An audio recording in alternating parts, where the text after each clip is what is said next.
At this point in the class, I introduce a handout that I'm sharing with you here. I know it's hard to read in the video, so I'll do my best to share the elements that are important at each stage. But I use this handout really to organize and describe what I do throughout the remainder of the class. The handout is organized into rows and columns. The information that you see in the columns represent the stages of drawing that I go through, and we'll talk about those in a second. The rows represent the different elements of painting that I try to keep in mind as I try to work in each stage. Now, what you focus on and how you try to apply each of those elements varies from stage to stage, but they're all there to be considered, and they all play a part. So as I take you through each stage in the remainder of this class, I'll try to highlight what it is that I'm looking for and what it is I'm trying to accomplish. I begin this section of the class with a description of the stages that I go through. And the first one you probably heard people talk about is the underdrawing, or sometimes they call it a sketch, but it's the first thing that you put up on your board. And for me, you're not really dealing with the colors at this point. You're just trying to figure out the shapes and get them placed correctly. The second stage, after you've got your underdrawing right, is what a lot of artists call a blocking. That's where they first start to worry about color, trying to get the average color on those shapes correct. And after you've got underpainting, the third stage I call final layer. And that's where you're kind of bringing it all together. The picture finally starts to look like what it intends to be. But then for me, there's still one more stage, and we won't get to this stage today. I usually do it after I've painted, a week later or whatever. I come back to every painting, look at it again, and I always do some finishing, some adjustments, and that's usually where I add highlights and things like that. In today's class, we're going to go through 3 stages. We're going to go through the underdrawing, the block-in, and the finishing layer, the finished final layer, and try to demonstrate it, and you guys can try to do it if you want to do it. And so we're going to start with the first phase. We're talking about that first phase, or stage, and it's underdrawing. So, since I'm going to do this for each of the stages, I just want to explain what I'm going to be trying to describe to you, and that's what we need to focus on with regard to the seeing element, or the shape element, or the color element, as I'm focusing on each stage of painting. So in this stage, we're focusing on the underdrawing, and when we are trying to see the appropriate things to focus on when we're doing the underdrawing, you're going to want to squint. That's, to bring your eyelids close together so that what you see through your eyes is kind of fuzzy. So you squint that way until you see 6 to 8 simple abstract shapes that make up the subject. Now, you're not trying to see a tree or to see a mountain. You're just trying to see shapes that have similar color and value, and that's what you're trying to look for. Here's how I describe squinting in the class. Okay, you probably see artists do that a lot. They do it it's going to come up a few other times here, because you squint for different purposes at different times. At this stage, you're squinting to reduce the detail and to reduce the intensity of what you see.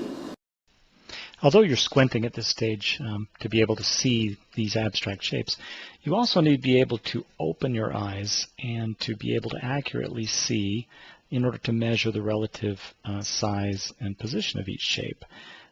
So these are 2 things you need to be focusing on while you're doing the underdrawing with regard to seeing.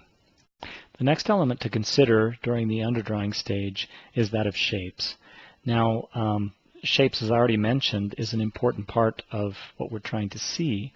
Once you're able to isolate those handful of shapes, the key shapes, and to see accurately where they should be placed. The shapes need to be carefully drawn And you need to do that using thinly painted lines. We typically do that with a brush if you're painting, but you could do the same thing with a pencil.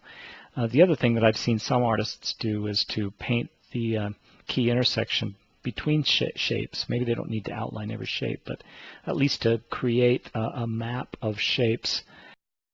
A few quick words with regard to the color element here. As you probably can guess, we're not too concerned about color. In fact, not at all really concerned about color. But when it comes to trying to present these shapes or map out these shapes, as we've discussed, it's probably best to use dark neutral colors for those lines that we're drawing. And to do that on a toned surface with a medium value color can be warm or cool, doesn't really matter, depends on what you're trying to get out of the composition, but not having to work on the stark white color of the board is always a helpful thing. At this stage, the only concern with regard to edges is that the edges are accurately seen when trying to locate the shapes and that they're represented accurately. Really nothing more than that at this stage. Brushwork is the last element to be considering, and during the underdrawing there really should be no brushwork, or in other words, we don't want to leave any texture as we place the paint on the canvas, and we accomplish this by mixing the paint very thinly with solvent. This allows the paint to go on without leaving track or trace, and it also helps the paint dry quickly so we can move on to the next stage. So the main things to think about: see it right, okay? Measure and place it right using thinned out paint, and your focus is on shapes, not colors, and not really the condition of your edges at this point. Now I take you back to the original photograph, or the reference that we're using for this painting. I just wanted you to be able to see again what it is we're trying to represent. Now, one thing that I did in the class to help the students better understand how they might use a reference like this in order to come up with the things that they're supposed to see and be painting in the underdrawing. I am going to show you this illustration, which as you look at it, you'll see that I've tried to show you what to look for in the reference with regard to the edges of those handful of abstract shapes, and then how you might represent those shapes and their edges on your picture.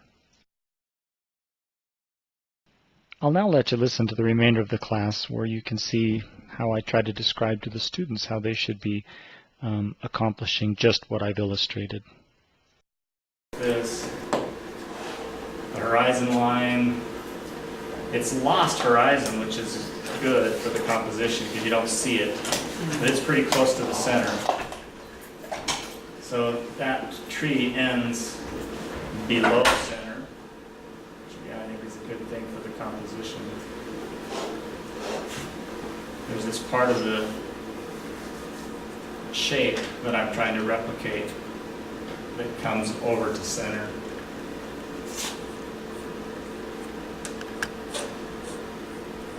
So my first shape is going to be something like that, right? Second shape,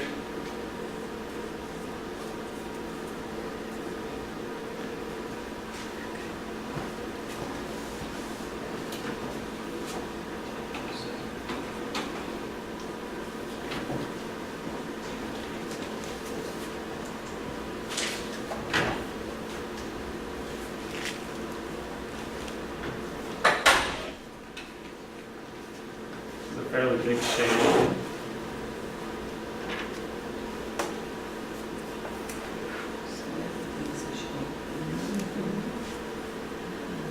I don't know. And to be honest, I don't even know if I'm matching the shapes that I suggested on the handout. But you know, if I squint down and see that other big area over there, it's something like that.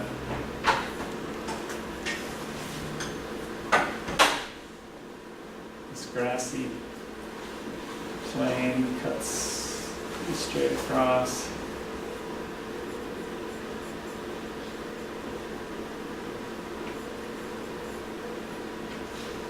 In my view, the shape ends at the top of the path.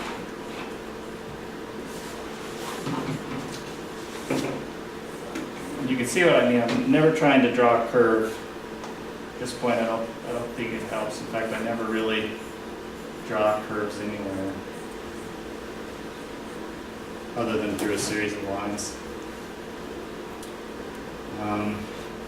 I'm not even going to draw that rock. I know it's there, but in my mind, it's got to be more or less the same value as the whole path. But the value does change over here a bit where the grass comes in, so I'm going to call that another shape.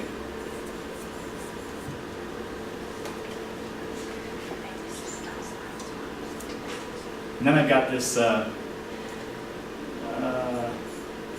don't know, there's a value change between the sky and the trees, so I'm going to call that another shape. And again, I'm trying to minimize the number of shapes that I come up with. So far I have 1, 2, 3, 4, 5, 6. So I'm getting close to my limit, my imposed limit. So I got to be careful not to add too many more, or my painting is going to become so complicated from a value point of view that it won't be very successful painting.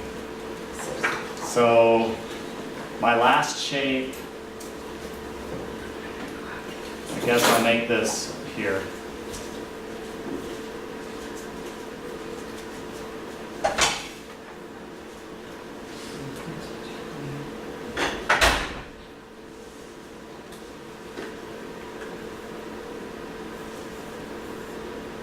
Okay, there's my last shape.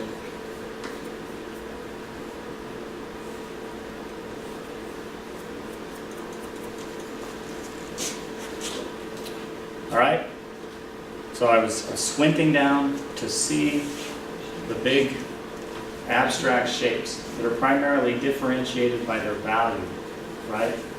And so if I was going to try to paint this in just a little bit in say 3, 4 different values, right?